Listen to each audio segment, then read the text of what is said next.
All these restrictions on Palestinian life are part of what I call a matrix of control that has grown tighter and tighter over the 42 years of the occupation.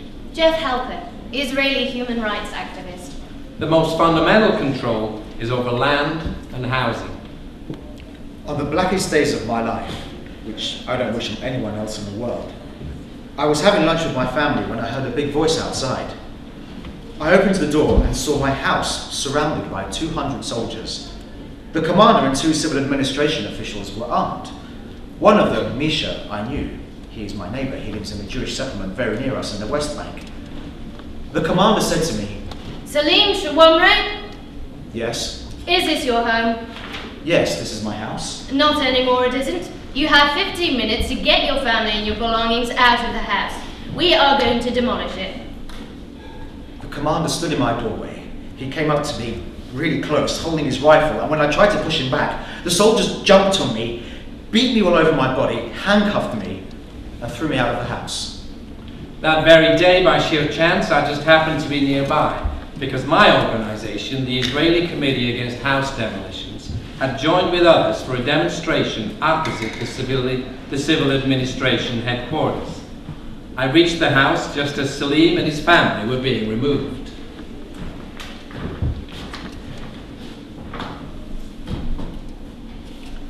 Foreign workers employed by the wrecking company were tearing apart living room and bedroom sets and throwing them and all the family's belongings in a pile outside.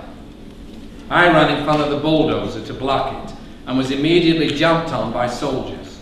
I felt myself being pushed down the hill towards where Salim was lying. Imagine yourself lying on the ground, helpless, watching your house being demolished. I couldn't see my wife or children. I had no idea what happened to them.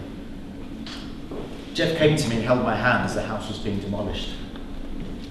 It was an act so unjust, so brutal, so at odds with the ethos of the benign, democratic Jewish Israel, fighting for its survival that I had absorbed from my side of the Green Line, that it was inexplicable in any terms. It was not an act of security or even keeping Palestinians away from Israeli settlements or roads. It was purely unjust and brutal. As the bulldozer pushed through the walls of Salim's home, it pushed me through all the ideological rationalizations, the pretexts, the lies, and the bullshit that my country had erected to prevent us from seeing the truth. This was land I had paid for which I had applied for planning permission. 3 times it was refused. First it was turned down because they had zoned it as agricultural land. Another time because the land was on a slope and the slope was too steep. All of Jerusalem is built on slopes. Finally, as it was Oslo time and we were optimistic, I said I will build the house and God will help me after that day. And we lived there happily for 3 years until that day. After Salim's house was demolished, the Israeli Committee Against House Demolitions and our Palestinian partners brought dozens of activists from Israel, Palestine and abroad to rebuild together. The day we put the roof on, we celebrated. But some of us stayed open because we had a feeling that the civil administration would return to demolish the house. Sure enough, at 4:40 a.m., these officials turned up again with soldiers to demolish it a second time. It was rebuilt and then demolished the 3rd time. And a 4th time. And each time, we had to pay for the cost of the demolition, $1,500.